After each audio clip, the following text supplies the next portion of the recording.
ایران کی حمایت اور عقیدہ، ایک اصولی اسلامی اور انصاف پر مبنی مقدمہ۔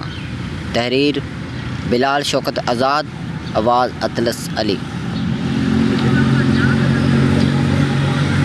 یہ سوال بار بار پوچھا جاتا ہے اور ہر بار ایک نئے فتنے کی شکل میں دوبارہ ابھرتا ہے کہ اگر مسلمان آج ایران کی حمایت کریں تو کیا اس سے ہمارا عقائد، ہمارے ایمان اور ہماری نظریاتی وابستگیاں کمزور ہو جائیں گی؟ کیا ایران کے یہود و نصارہ سے لڑائی میں اس کی تائید کا مطلب شیعہ عقائد کی تائید ہے؟ کیا مظلوم کی حمایت اس کے فرقے، اس کے عقیدے، اس کے نظریات کی حمایت سمجھی جائے گی؟ کیا انصاف کی بات کرنا ایمان کی کمزوری کہلائے گا؟ کیا یہ ممکن ہے کہ ایک شخص اہل السنہ والجماعت کا کامل معتقد ہو، عقیدہ ختم نبوت کا محافظ ہو، صحابہ و اہل بیت دونوں سے محبت کرنے والا ہو، اور پھر بھی وہ ایران کی اسرائیل کے خلاف جدوجہد کی حمایت کرے؟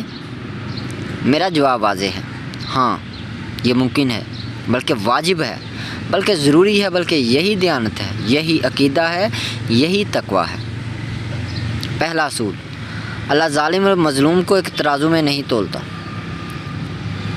قرآن کہتا ہے وَلَا يَجْرِمَنكُمْ شَانُ قَوْمٍ أَلَّا تَعْدِلُوا اعْدِلُوا هُوَ أَقْرَبُ لِلتَّقْوَىٰ، اور کسی قوم کی دشمنی تمہیں اس بات پر آمادہ نہ کرے کہ تم انصاف نہ کرو، انصاف کرو، یہی تقویٰ کے زیادہ قریب ہے۔ سورہ مائدہ آیت نمبر 8۔ یہ آیت تمام تعصبات کو جلا کر راکھ کر دیتی ہے۔ اسرائیل اگر ظالم ہے اور ایران اگر اس ظلم کے خلاف کھڑا ہے تو ہمارا فرض ہے کہ ہم انصاف کے ساتھ کھڑے ہوں، نہ کہ مسلک کے ساتھ۔ اللہ ظالم اور مظلوم کو فرقے کی عینک سے نہیں دیکھتا، بلکہ ظلم اور عدل کے میزان میں تولتا ہے۔ دوسرا اصول، دشمنی ایمان کی بنیاد پر نہیں بلکہ عدل کے خلاف ہونی چاہیے۔ اللہ تعالیٰ نے قرآن میں فرمایا انما ینہاکم اللہ عن الذین قاتلوکم فی الدین واخرجوکم من دیارکم وظاہروا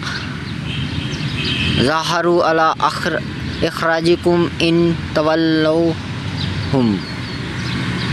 اللہ تمہیں منع کرتا ہے کہ تم ان سے دوستی کرو جنہوں نے تم سے دین کے معاملے میں لڑائی کی، تمہیں جلاوطن کیا اور تمہارے دشمنوں کی مدد کی۔ سورہ ممتحنہ آیت نمبر 9۔ یہ آیت ہمارے دشمنوں کی تعریف کرتی ہے، وہ جو دین پر حملہ کرتے ہیں، مسلمانوں کو نکالتے ہیں اور مظلوموں کو کچلنے والوں کے ساتھ کھڑے ہوتے ہیں۔ آج اگر اسرائیل نے غزہ میں ہزاروں بچوں کو ذبح کیا اور اگر ایران نے ان کی بدلے میں کوئی جوابی قدم اٹھایا تو عقل، فہم و ایمان سب کا تقاضا یہی ہے کہ ہم اس رد عمل کی حمایت کریں۔ تیسرا اصول، دشمنی ایمان کی بنیاد پر نہیں بلکہ ظلم اور عدل کی بنیاد پر ہوتی ہے۔ اللہ تعالیٰ نے سورۃ الممتحنہ میں ایک ایسا معیار مقرر کر دیا ہے جو قیامت تک ہر مسلمان کو یاد رکھنا چاہیے۔ لا ینہاکم اللہ عن الذین لم یقاتلوکم فی الدین ولم یخرجوکم من دیارکم ان تبروہم وتقسطوا الیہم ان اللہ یحب المقسطین۔ اللہ تمہیں ان لوگوں کے ساتھ حسن سلوک اور انصاف کرنے سے منع نہیں کرتا جنہوں نے دین کے معاملے میں تم سے جنگ نہیں کی اور نہ ہی تمہیں تمہارے گھروں سے نکالا ہے۔ بے شک اللہ انصاف کرنے والوں سے محبت کرتا ہے۔ سورہ ممتحنہ آیت نمبر 8۔ اور اسی صورت کی اگلی آیت میں واضح دشمن کی تعریف میں بھی کر دی گئی ہے، جیسا کہ دوسرے اصول میں بتایا گیا ہے۔ اللہ تمہیں منع کرتا ہے کہ تم ان سے دوستی کرو جنہوں نے تم سے دین کے معاملے میں لڑائی کی، تمہیں جلاوطن کیا اور تمہارے دشمنوں کی مدد کی۔ ان آیات سے ہمیں صاف پتہ چلتا ہے کہ دوستی اور دشمنی مسلک کی، ایمان یا فرقے کی بنیاد پر نہیں بلکہ ظلم، جنگ اور حق کے خلاف عملی اقدام کی بنیاد پر ہونی چاہیے۔ تو اگر کوئی شخص، گروہ یا ریاست ہمارے خلاف جنگ نہیں کرتا، ہمارے گھروں کو ویران نہیں کرتا یا دین اسلام کو مٹانے کی سازشوں میں شریک نہیں، تو ہم اس سے انصاف اور نرمی سے پیش آ سکتے ہیں، چاہے اس کا مسلک کچھ بھی ہو۔ اور اگر کوئی ریاست جیسے اسرائیل مظلوم مسلمان کا قاتل ہے اور ان کے گھروں کو تباہ کر رہا ہے، دین اسلام اور اس کے شاعر کا دشمن ہے، تو وہی ہمارا دشمن ہے، چاہے وہ ہمارے عقائد و مسلک کے دشمن کا دشمن ہی کیوں نہ ہو۔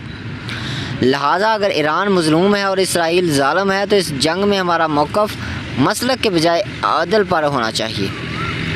چوتھا اصول، محبت صحابہ و اہل بیت کا تقاضا کیا ہے؟ ہمارا ایمان ہے کہ سیدنا ابو بکر، عمر، عثمان، علی، حسن، حسین سب کے سب اہل جنت ہیں۔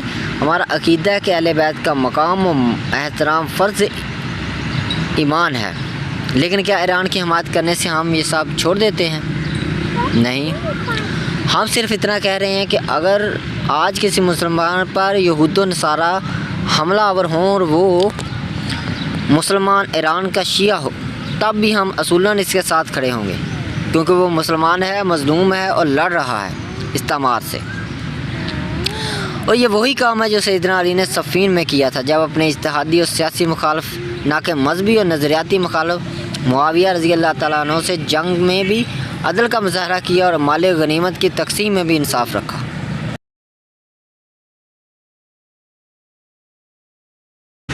اہل بیت و صحابہ رضوان اللہ علیہم اجمعین کا وارث وہی ہو سکتا ہے جو عدل پر کھڑا ہو، اور ہم تب ہی محبت اہل بیت و صحابہ کرام رضوان اللہ علیہم اجمعین کا حق ادا کریں گے جب ہم ظلم کے خلاف کھڑے ہوں گے، خواہ وہ ظالم مسلمان ہو یا غیر مسلم۔ پانچواں اصول، منافقت اور فرقہ پرستی فتنہ ہے۔ اگر آج ہم یہ کہیں کہ جو کہ ایران شیعہ ہے اس لیے ہم اسرائیل کے خلاف اس کی حمایت نہیں کریں گے، تو ہم در حقیقت اپنے ہی عقیدے کا گلا گھونٹ رہے ہیں، کیونکہ کل یہی منطق ہمارے ہم مذہب و ہم مسلک دشمن ہمارے خلاف استعمال کریں گے۔ تم دشمن ہو، ہم تمہیں سپورٹ نہیں کرتے۔ جب ہم افغانستان میں طالبان کی مزاحمت کو اسلامی جدوجہد سمجھتے ہیں تو کیا ہم ان کے تمام عقائد کے حمایتی ہو جاتے ہیں؟ جب ہم فلسطین کے لیے روتے ہیں تو کیا ہم ان کی تمام فقہی غلطیوں کے وکیل ہو جاتے ہیں؟ نہیں، ہم صرف اتنا کرتے ہیں کہ ہم مظلوم کے ساتھ کھڑے ہوتے ہیں، حق کی بنیاد پر، نہ کہ فرقے کی بنیاد پر۔ آخری بات، ایران کے ساتھ کھڑا ہونا عقیدے سے سمجھوتا نہیں، اس کی تکمیل ہے۔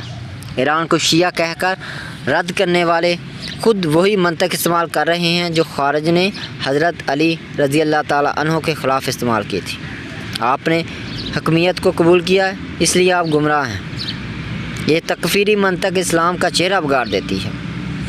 آج اگر ایران پر حملہ ہو رہا ہے اور اس کے جواب میں وہ اپنے وسائل، ٹیکنالوجی اور ہمت کے ساتھ عالمی استعمار کا سامنا کر رہا ہے، تو ایمان کا تقاضا یہ ہے کہ ہم اس کے حوصلہ افزائی کریں، دعا کریں اور کم از کم اس کا مذاق نہ اڑائیں۔